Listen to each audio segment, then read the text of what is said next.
जीत बाकी है कई हार बाकी हैं, अभी तो जिंदगी का सार बाकी है, यहाँ से चले हैं नई मंजिल के लिए, यह तो एक पन्ना था, अभी तो जिंदगी का सार बाकी है। मैं Moin Khan maths by Moin sir पर आपका बहुत बहुत स्वागत करता हूँ। ये क्लासेस 10th क्लास के हिंदी मीडियम के लिए चल रही हैं, जिसमें हमने चैप्टर नंबर 1 रियल नंबर वास्तविक संख्या को छेड़ा है। इस चैप्टर में मैंने आपको इसका परिचय करा दिया और परिचय कराने के साथ साथ मैंने यूक्लिड विभाजन प्रमेयिका के आधार पर एक एग्जाम्पल सोल्व करवा दिया था। उस एग्जाम्पल में मैं वापस से रिवाइज करा देता हूं कि यूक्लिड विभाजन प्रमेय होती क्या है। यूक्लिड विभाजन प्रमेय हम लोगों ने जानी थी a बराबर bq प्लस में r। इस प्रमेय के आधार पर मैंने बताया था कि कुछ 3 या 4 प्रकार के क्वेश्चंस बनेंगे, उनमें से मैंने एक टाइप का जो क्वेश्चन है वो कल सोल्व करवा दिया था लास्ट क्लास में। आज मैं कुछ और क्वेश्चंस इस प्रमेय के आधार पर सोल्व करवा रहा हूं। बाकी जो क्वेश्चन बचेंगे वो आपकी प्रैक्टिस के लिए होंगे, आपको खुद को सोल्व करने होंगे, क्योंकि हर एक क्वेश्चन मैं नहीं करवा सकता। तो अब हम इस चैप्टर में मैंने बताया था a बराबर bq प्लस में r, इसकी एक लिमिट भी थी, वो ये थी 0 less than equal to r less than b। इसके बारे में पूरा विस्तृत अध्ययन लास्ट क्लास में किया गया है, वहां पर इसको जाकर के समझ लीजिएगा। देखिए इस क्वेश्चन को करने की हमारी अप्रोच क्या होगी। इस क्वेश्चन को हम सरल किस विधि से करेंगे, वही सिंपल सा मेथड है। मेरे एक ही मेथड इन सभी क्वेश्चंस को सोल्व करेंगे, यह मेथड मैं आपके सामने रख रहा हूं। लास्ट क्लास में भी मैंने मेथड रखा था, अभी भी देख लीजिए। हम लोगों ने कहा था कि देखिए इस चैप्टर में यूज हो रहा है धनात्मक पूर्णांक, सम और विषम की कल जानकारी दे दी थी, धनात्मक पूर्णांक की जानकारी दे दी। बार बार ये चैप्टर में नाम यूज होगा धनात्मक पूर्णांक, जो मैंने बहुत कल अच्छे तरह से पढ़ाया था। अब इस चैप्टर में मैंने आपसे कहा था कि एक ही तरह से इस चैप्टर को सॉल्यूशन करना है। इस प्रकार के क्वेश्चंस का वो सॉल्यूशन हमारा क्या होगा, माना कोई धनात्मक पूर्णांक a है। अब बात आती है कि हम यहां से b का मान कैसे निकालते हैं। प्रत्येक क्वेश्चन में आपको यही काम करना है। b की वैल्यू वो होगी जो q का गुणांक होगा। यहाँ पर लाइक q का गुणांक आपको 4 नजर आ रहा है, q का गुणांक आपको 4 नजर आ रहा है। q का गुणांक हर सिचुएशन में सेम होगा। ऐसा ही क्यों होता है, यहाँ से b का मान ही ऐसा क्यों आया, मैं ये भी बताऊंगा, लेकिन इस क्वेश्चन को एक बार सोल्व करवा देता हूं। तथा आपको लिखना है तथा b बराबर 4 है, तब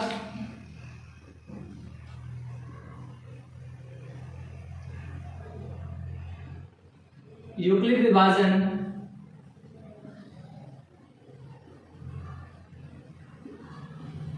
प्रमेय से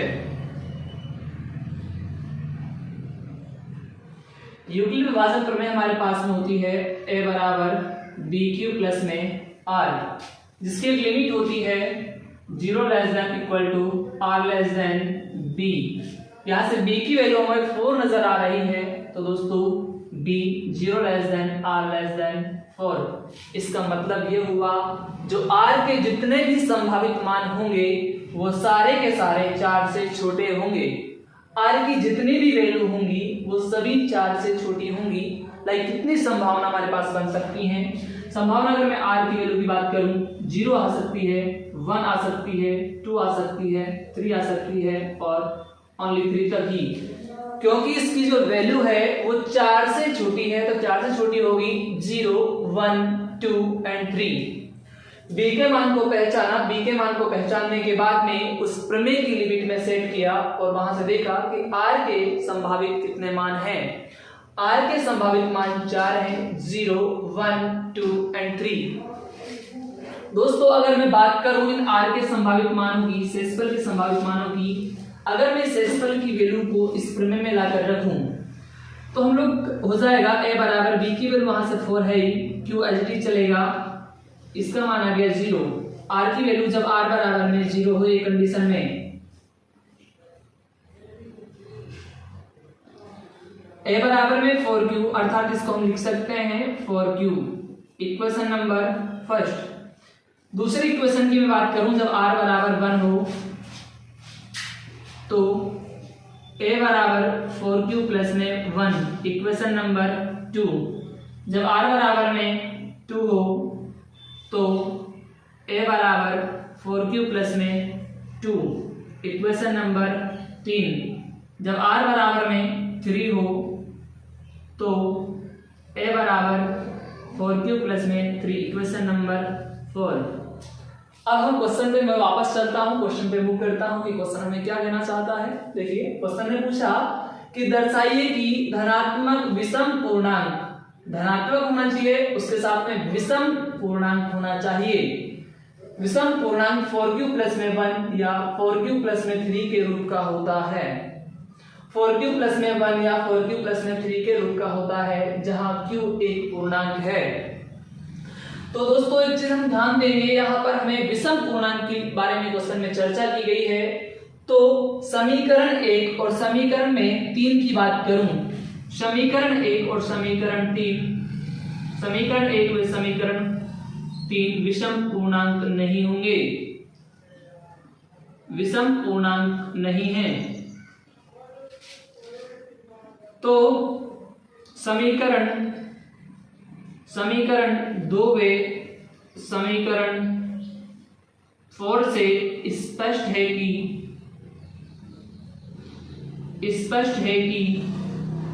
प्रत्येक धनात्मक पूर्णांक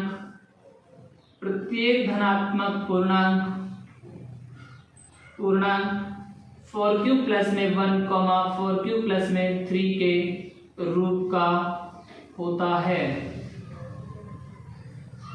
मैं बात करूं यहाँ पर आप लोगों को एक चीज और नजर आ रही होगी कि देखिए जब हमने यहाँ पर r की वैल्यू सम रखी तो समपूर्णांक हमें प्राप्त हुआ, जब r की वैल्यू मैंने विषम रखी तो मुझे विषम पूर्णांक प्राप्त हुआ, वापस से जब भी मुझे r की वैल्यू सम मैंने रखी तो मुझे सम पूर्णांक प्राप्त हुआ, जब मैंने r की वैल्यू विषम रखी तो मुझे विषम पूर्णांक ही प्राप्त हुआ। मैं बात करूंगा इस तरह की इन क्वेश्चंस की, तो आप समझने की कोशिश कीजिएगा। वापस से मैं रिपीट कर रहा हूं, जब भी क्वेश्चन में कुछ भी दिया जाए तो उस क्वेश्चन की आप लैंग्वेज को समझने की कोशिश करना। हमसे क्वेश्चन की लैंग्वेज कहती है कि धनात्मक विषम पूर्णांक, तो मैंने कहा चलो ठीक है धनात्मक विषम है और पूर्णांक है, तो मैंने धनात्मक भी इसको कर दिया, विषम भी मैंने इसको किया, धनात्मक भी लिया और विषम मैंने लिया, सम को मैंने हटा दिया। तो मेरे पास मैंने स्पष्ट किया कि 4q प्लस 1 और 4q प्लस 3 के रूप का ही होता है। ये क्वेश्चन आपको इस तरीके से सोल्व करने हैं, प्रत्येक क्वेश्चन का सॉल्यूशन इसी प्रकार से होगा। अगर इस क्वेश्चन में विषम पूर्णांक की जगह सम पूर्णांक हो जाता तो भी हमारी इस क्वेश्चन को करने की अप्रोच यही होती, हम इसी अप्रोच को लगा करके इस क्वेश्चन को सरल करते। अब आप लोगों के मन में एक चीज यहां से निकल करके आई होगी कि सर एक चीज मैं आपको बता देता हूं, जितना भी q का पूर्णांक है या गुणांक है उसका जो शेषफल है उसके संभावित मान उतने ही होते हैं। क्यों? उसमें 0 ज्यादा ऐड हो जाता है। जैसे यहाँ पर हम 4 की बात करें, 4 से छोटे संभावित परिणाम होने कितने दिए थे? 4 ही हमें मिले। क्या आपका ये क्वेश्चन इस तरह से कंप्लीट हुआ है? और अब मैं दूसरे क्वेश्चन आपके सामने इसी तरीके का लाऊंगा, फिर आपको आगे मूव करवाऊंगा कि किस तरह से क्वेश्चन आपको सोल्व करने हैं। इस क्वेश्चन को आप नोट डाउन कर सकते हैं, नोट डाउन कीजिएगा। अभी आपके एक अगला वाला क्वेश्चन है, मैं इस क्वेश्चन को डिस्कस कर लेता हूं। यूक्लिड विभाजन प्रमेयिका का प्रयोग कर दर्शाइए कि किसी धनात्मक पूर्णांक का वर्ग पूर्णांक m के लिए 3m और 3m प्लस 1 के रूप का होता है। इस पूर्णांक को दर्शाने के लिए हमें एक वर्ड यहां से देखने को मिला कि यूक्लिड विभाजन प्रमेयिका का प्रयोग कर, आप लोग जानते हो कि यूक्लिड विभाजन प्रमेयिका a बराबर bq प्लस में r होती है, का प्रयोग कर दर्शाइए कि किसी धनात्मक पूर्णांक का वर्ग किसी पूर्णांक m के लिए, अब यहाँ पर पूर्णांक q नहीं है, अब यहाँ पर पूर्णांक q नहीं है, अब यहाँ पर पूर्णांक है m, किसी पूर्णांक m के लिए 3m प्लस 1 के रूप का होता है। लेकिन हमें एक चीज नजर आ रही होगी कि हम बात करें 3m प्लस में 1, bq प्लस में r का ही हमें एक रूप सा नजर आ रहा है। तो इसी क्वेश्चन को करने की अप्रोच हमारी वही होगी जो हम पिछले वाले क्वेश्चंस को सोल्व करते आए हैं। लेकिन मैं आपको एक चीज बता देता हूं, एक यहाँ पर एक सरसमीकरण का यूज होगा, वो क्या है, ए बराबर ए प्लस बी का होल स्क्वायर, ए का होल स्क्वायर प्लस बी का होल स्क्वायर प्लस में 2ab है। इसको खोला किस तरीके से जाता है, जो पहले होता है वो ए, जो बाद में होता है वो बी, इन दोनों का होल स्क्वायर जब आएगा तो इनको हम खोलेंगे। इसकी चर्चा मैंने पहले वाली क्लास में भी की है, लाइक पार्ट 2 के अंदर ये सारी सरसमीकाएं मैंने लिखाई हुई है। जितनी भी सरसमीकाएं हमारे इन चैप्टर्स में काम आएंगी वो सारी सरसमीकाएं मैंने आपको पीछे लिखा दी हैं। मैं दावा करता हूं आपसे कि आप मुझे समझते जाइएगा, मेरे स्टेप्स को फॉलो करते जाइएगा, आपके क्वेश्चन सारे के सारे एक ही मेथड से सोल्व होते जाएंगे। इस क्वेश्चन को करने की हमारी अप्रोच क्या होगी वो समझिए। सॉल्यूशन इसका उसी तरीके से करना है जैसे हम पहले कर रहे थे, कि माना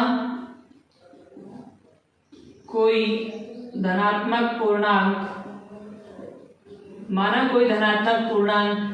ए है तथा b बराबर 3 है। लाइक यहाँ से 3 ही क्यों निकल कर आया, मैंने बताया जरूरी नहीं है कि वहां पर क्यों हो। अब पूर्णांक m के लिए बात कर रहा है तो हमने ले लिया m, तो m के साथ में है या m के साथ में है जो वो b की वैल्यू हो गई, यहां से b का मान हो गया 3। तब यूक्लिड विभाजन प्रमेय से वो क्या होती है, a बराबर बी क्यू प्लस में r, जिसकी लिमिट होती है 0 less than equal to r less than b। r less than b का मान यहाँ से 3, 0 less than equal to r की संभावित स्थितियां 0, 1 एंड 2, ये 3 संभावित स्थितियां आई हैं r की। अब आप इस चैप्टर में देखेंगे कि यहाँ पर r की 3 संभावित स्थितियां आई हैं, वो ठीक है। हम करेंगे क्या, हम कहेंगे कि इसमें हम वैल्यू उठाकर रखूंगा, तो a बराबर b की वैल्यू वहां से 3 है, q और प्लस में r की वैल्यू हम जब r बराबर में हमारे पास में 0 हो, जब r बराबर 0 हो तो a बराबर 3q प्लस में 0, या फिर हम कह सकते हैं 3q। Equation number first. Like उसी प्रकार से जब r बराबर में 1 हो तो a बराबर में 3q प्लस में 1 हो जाएगा। अब हम क्वेश्चन की ओर देखते हैं, तो क्वेश्चन हमारा ये कहता है कि यूक्लिड विभाजन प्रमेयिका का प्रयोग कर दर्शाइए कि किसी धनात्मक पूर्णांक का वर्ग। अब ये नाम जो आया है इसका हम डिस्कशन कर लेते हैं। वर्ग क्या होता है, वर्ग हमारा कुछ नहीं होता, वर्ग दोनों पक्षों का स्क्वायर मतलब घात 2 होता है। लेकिन हमारे पास में r की वैल्यू एक यहाँ पर और बच गई है, वो क्या होगी, जब r बराबर में 2 हो तो a बराबर में 3q प्लस में 2 हो जाएगा। ये इक्वेशन नंबर 2 और ये इक्वेशन नंबर 3। यहां तक नोट डाउन कीजिएगा, मैं इधर समझा रहा हूं, वो देखकर आपको नोट कर लेना है, मैं मिटा रहा हूं। अब हमारे पास में वर्ग की बात कर रहा है, तो समीकरण फर्स्ट का वर्ग करने पर, समीकरण फर्स्ट हमारे पास में है a बराबर में 3q। जब मैं इसका वर्ग करूंगा तो इसके ऊपर भी स्क्वायर आएगा और इसके ऊपर भी स्क्वायर आएगा, अर्थात इसका स्क्वायर a स्क्वायर और इसका स्क्वायर करेंगे तो 9q का स्क्वायर हो जाएगा। लाइक इसको अगर मैं लिखना चाहूं तो इसको मैं लिख सकता हूं 3 × 3q स्क्वायर। मुझे वहां पर डिमांड है 3m की, तो a स्क्वायर बराबर मैं कह दूंगा 3 तो 3 है और बाकी बचा हुआ जो है माना, यहां पर हम लिख देंगे माना 3q स्क्वायर बराबर m है, माना 3q स्क्वायर बराबर m है।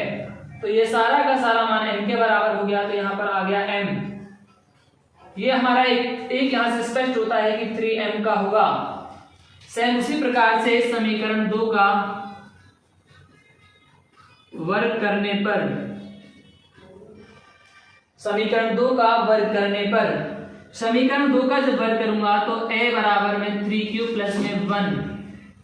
यहां पर मैं लिख देता हूं, इसको आप रीड कर लीजिएगा, नोट कर लीजिएगा। a बराबर 3q प्लस में 1, इसका भी स्क्वायर और इसका भी स्क्वायर, a का स्क्वायर करेंगे तो a स्क्वायर आएगा 3q का और प्लस 1 का स्क्वायर करूंगा तो a प्लस b की सब समीकरण के अनुसार 9q स्क्वायर प्लस 1 प्लस में 6q। अब मैं इसको देखिए, इसको वापस से मैं लिख सकता हूं 3q, इन दोनों को मर्ज कर लीजिएगा 9q स्क्वायर प्लस में 6q प्लस में 1, इन दोनों में से कॉमन आता है 3 और बचा इधर बचा 3q स्क्वायर प्लस में 2 प्लस में 1। इस सारे के सारे को हम m मान लेंगे। 3q स्क्वायर प्लस में 2 बराबर में m, 3m प्लस में 1। जब ये पूरा का पूरा m हो गया तो एक 1 की जगह बनाया, मैंने इसको पूरे के पूरे को m मान लिया तो हमारे पास में बना 3q प्लस में 3m प्लस में 1। इसको समीकरण नंबर दे दीजिए 4 और इसको समीकरण नंबर दे दीजिए 5। समीकरण 4 और 5 से स्पष्ट है कि प्रत्येक धनात्मक पूर्णांक, समीकरण 4 और 5 से स्पष्ट है कि प्रत्येक धनात्मक पूर्णांक का वर्ग 3m प्लस 1 के रूप का होता है। ये लाइन आपको लिखनी है कि समीकरण 4 और समीकरण 5 से स्पष्ट है कि प्रत्येक धनात्मक पूर्णांक संख्या का वर्ग 3m प्लस के 1 के रूप का होता है। आप कहोगे सर आपने एक समीकरण और छोड़ दी है। आप उस समीकरण को भी सोल्व कर सकते हो 3q प्लस में 2। वहां पर जब आप सोल्व करोगे तो 2 को हम लिख सकते हैं 1 प्लस में 1 और उसमें आप होल स्क्वायर लगा करके आप इसको सरल कर सकते हैं। बाकी यहां तक क्वेश्चन पूरा हो चुका है।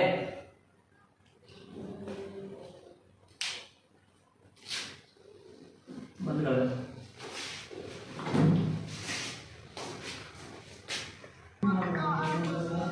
देखिए दोस्तों, मैंने यूक्लिड विभाजन प्रमेयिका के जितने टाइप के क्वेश्चन बने थे यहां से मैंने आपको 3 टाइप क्लियर करवा दी हैं। आपकी एनसीईआरटी की बुक में एक क्वेश्चन और बचता है, उसको आपको खुद करना है। वो क्वेश्चन आपका क्या है, इसमें तो हमने अभी जो एक क्वेश्चन हमने किया है इसमें हमने वर्ग किया है, उसमें आप सभी को घन करना है। तो घन करने के लिए आप सभी से a प्लस बी का होल घन आना चाहिए। उसको जानने के लिए आपको पार्ट 2 देखना होगा वीडियो का। यूक्लिड विभाजन प्रमेयिका के आधार पर आज तक कोई क्वेश्चन एग्जाम में नहीं आया है। अगर अब की बार आए तो हमें तैयार रहना है। हमारा मतलब होगा हम 100% कोर्स को कवर करके चलेंगे। मैंने आपको यूक्लिड विभाजन प्रमेयिका के आधार पर जितने क्वेश्चन बनने चाहिए थे कंप्लीट बता दिए हैं।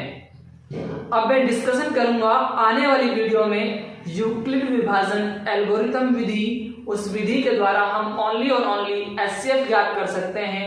वो किस तरीके से ज्ञात करेंगे, एक नए अंदाज में, एक ही मेथड होगा सारे क्वेश्चंस को सोल्व करने का। न कोई चरण बनाने की आपको प्रॉब्लम आएगी, न कोई प्रॉब्लम आएगी, वादा मेरा है। मैं यूक्लिड विभाजन एल्गोरिथम विधि को वहां से क्वेश्चन आने के चांसेस बहुत ज्यादा होते हैं, एग्जाम में सीधा क्वेश्चन पूछा जाता है, वहां से मैं आपको वो सॉल्व करवाऊंगा आने वाली वीडियो में। यूक्लिड विभाजन प्रमेयिका के आधार पर इसको नजरअंदाज ना करते हुए जितने टाइप के क्वेश्चन बनते थे मैंने 3 क्वेश्चन इसका सॉल्व करवाए हैं। आपको भी इसके क्वेश्चन सोल्व करने हैं। मुझे लगा था जो क्वेश्चन स्टूडेंट से सोल्व नहीं होंगे वो मैंने आपके सोल्व करवा दिए हैं। अगर ये वीडियो और ये कंसेप्ट आपको पसंद आ रहे हो तो आप इस वीडियो को लाइक एंड सब्सक्राइब जरूर कीजिए और आपके सहपाठी को बताइए जिससे उसका भी भला हो सके। जितना एजुकेशन को बांटोगे उतना एजुकेशन